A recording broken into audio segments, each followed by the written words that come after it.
Bonjour à toutes et à tous, on se retrouve pour une nouvelle émission 100% Quintet. Le Quintet se disputera ce mercredi à Vincennes dans le prix de Poitiers. C'est une compétition réservée aux chevaux âgés de 8 à 10 ans qui en découdront sur les 2700 mètres de la grande piste. Ils seront 16 au départ et tous s'élanceront du même échelon. Vous allez voir, que c'est des compétiteurs que vous connaissez très bien.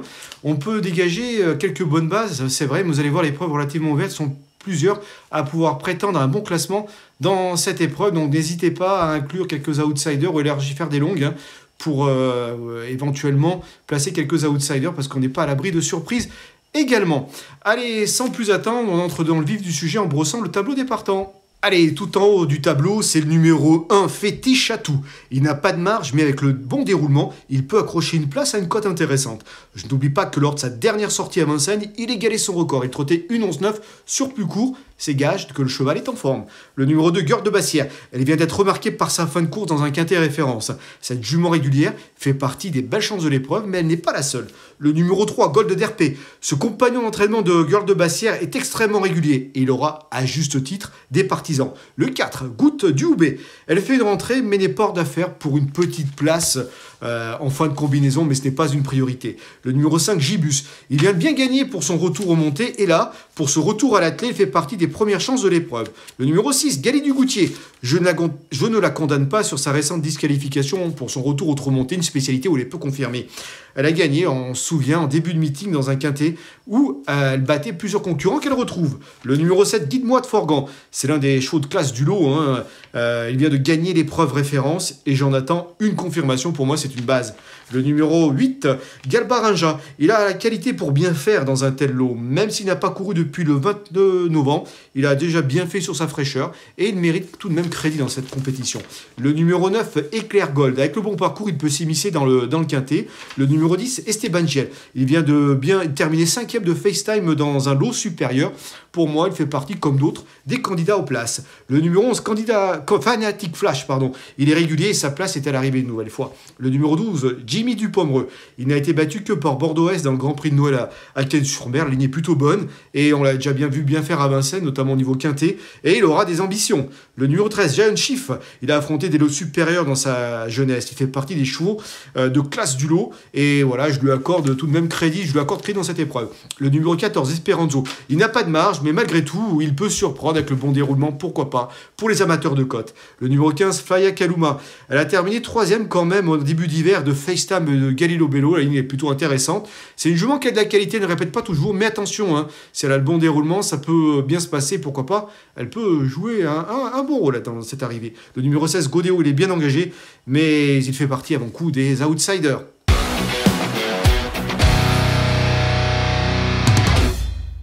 Allez, il est temps de passer maintenant au papier. Mon choix préférentiel s'est porté sur le numéro 7, c'est Guide-moi de Forgan. Vous le connaissez bien, intrinsèquement, il fait partie des chevaux de classe du lot, si ce n'est peut-être le meilleur. À 4 et 5 ans, c'était un classique sous la selle. On l'a vu terminer 2e de Gladys Desplaines dans le prix du président de la République 2020. À 5 ans, il dominait tout de même une certaine Grand-Villesse bleue, au trot monté. Malheureusement, à l'été de ses 5 ans, il a eu des problèmes de jambes et progressivement, il a été orienté dans la spécialité du trot attelé. Et il ne manque pas de moyens dans cette spécialité, bien évidemment. Dernièrement, il s'est imposé dans l'épreuve référence, c'était dans le prix de Tourcoing, c'était un quintet, et ce jour-là, il s'imposait tout simplement, c'est sa première victoire dans la spécialité du trot attelé. Il était également déféré des 4 pieds pour la première fois. On a une course référence à vous proposer. Il était venu prendre la tête dans la descente, il avait mené l'épreuve en patron, et il s'est imposé en repoussant la bonne attaque de Gold d'Herpé. Gold d'Herpé, vraiment, qui lui a donné une bonne réplique jusqu'au bout.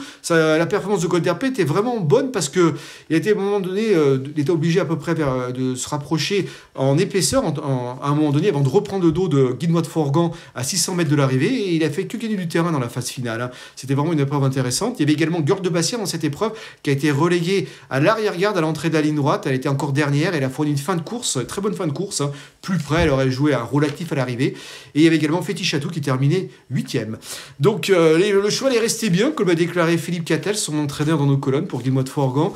Il sera une nouvelle fois déféré des 4 pieds. C'est plutôt un gage aussi de confiance. et il est prêt une nouvelle fois à fournir sa valeur comme l'a déclaré son entraîneur dans nos colonnes.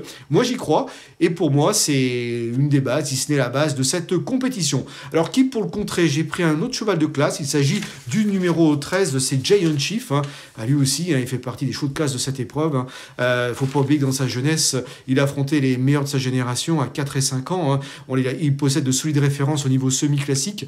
À la fin de son année de 5 ans, faut pas oublier qu'il était battu dans un groupe 3, le prix de Chenonceau, que par une certaine Ampiamé DSM, il terminé deuxième d'Ampiamé DSM, et également il devançait ce jour-là un certain Hussard Dulandré, qui terminait troisième, 2 chevaux de prix d'Amérique. C'est vrai que s'il n'avait pas eu des problèmes de santé, je pense, parce qu'il a suivi plusieurs interruptions de carrière, je pense qu'il n'aurait pas eu le droit de participer à cette épreuve, hein. Donc c'est un élément qui possède de belles références. C'est vrai qu'après une absence, il compte 4 courses dans les jambes, il est monté en puissance, et je pense qu'avec le bon déroulement, s'il peut patienter avant d'être lancé, il est capable de jouer un premier rôle à l'arrivée. Je l'ai retenu assez haut dans ma sélection, et justement pour montrer ce retour en forme, dernièrement il marchait quand même dans la bonne réduction du non-7, c'était sur plus court, il terminait 6ème, c'est preuve quand même que le cheval monte en condition. Donc Giant Chief, le numéro 13, je l'ai placé en deuxième position devant le 3 Gold RP. Gold RP, comme je le disais, c'est le deuxième de l'épreuve référence, c'est le prix de Tourcoing, il y a quelques semaines de ça, lui aussi devait rendre 25 mètres et s'est admirablement comporté, hein. C'est vrai que c'est un élément quand même qui est extrêmement régulier, ce qui va attirer l'attention bien sûr des quintéistes, hein. J'oublie pas que lors de ses 25 dernières sorties, il a terminé 24 fois à l'arrivée, hein. Il ne compte qu'une seule disqualification, hein, c'est sa seule fausse note, et il compte quand même pas moins de 12 victoires, ce qui n'est pas rien. Et puis surtout, c'est un élément, quand il se déplace à Vincennes, il est toujours à l'arrivée pratiquement, hein. Voilà, dans 95% des cas, il se paie sur les parcours de la grande piste, donc c'est vraiment un cheval qui est capable une nouvelle fois de fournir une belle valeur. Moi j'y crois beaucoup, hein. C'est pour ça que je l'ai placé en 3e position. En 4e position, j'ai placé Gali du Goutier, hein. Voilà, je ne tiens pas à rigueur de sa récente disqualification pour son retour au Tremonté. Elle est peu expérimentée au Tremonté, elle avait couru déjà une fois, c'était mal placé, elle a été disqualifiée. Et là, pour son retour à la clé, ça peut lui faire du bien, hein. Enfin, je pense que j'oublie pas que le 2 novembre, elle s'imposait dans le premier quintet de l'hiver à Vincennes, en s'imposant devant des chevaux qu'elle retrouve. Elle battait ce jour-là Gold d'Herpet, elle battait Girl de Bassière et Fanatic Flash. 3 chevaux qui possèdent une chance dans cette compétition. Donc la ligne est plutôt bonne. Et pour enfoncer un peu le clou, elle se plaît admirablement sur les parcours de tenue de la grande piste. Elle compte 5 victoires, 5 places, hein. Elle compte 5 victoires, 5 premiers accessites, 2 secondes accessites et une place en 16 sorties, ce qui fait quand même 81% de réussite à l'arrivée. C'est quand même pas rien, et pratiquement 31% de réussite à la gagne. Elle a besoin du bon parcours. C'est vrai qu'elle s'est peut-être masquée un maximum et peut-être lancée à la fin. Elle est capable de jouer un bon rôle à l'arrivée. Moi j'y crois, hein. J'ai placé ensuite en 5e position Flya Kaluma. Alors c'est vrai que c'est un petit coup de poker parce qu'elle ne répète pas toujours ses meilleures performances, mais elle a la qualité pour jouer un bon rôle à l'arrivée, elle aussi. Il y en a plusieurs, hein, justement, qui peuvent jouer un bon rôle. C'est vrai que j'oublie pas qu'elle avait terminé 3e cet hiver de FaceTime, qui n'est pas le premier venu, un concurrent qui ne cesse d'aligner les victoires sur la cendrée. FaceTime et Galileo Bello, hein, c'était le 6 novembre dernier. Donc la performance est plutôt très encourageante, plutôt bonne. Et en répétant une telle valeur, elle est capable de finir dans les 5, et pourquoi pas mieux, hein. Voilà, chers amis, il est temps de récapituler ma sélection dans la rubrique Notre Choix.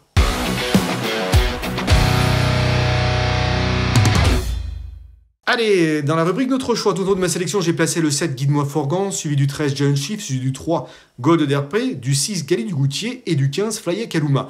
3 autres chevaux pour compléter une sélection en 8. Le 8 Galbarinja, suivi du 5 Gibus et également du 12 Jimmy du Pomereux. Ce sont 3 regrets et je pourrais en rajouter d'autres comme le 10 Esteban Gel ou encore Fanatic Flash qui eux aussi peuvent terminer dans les 5.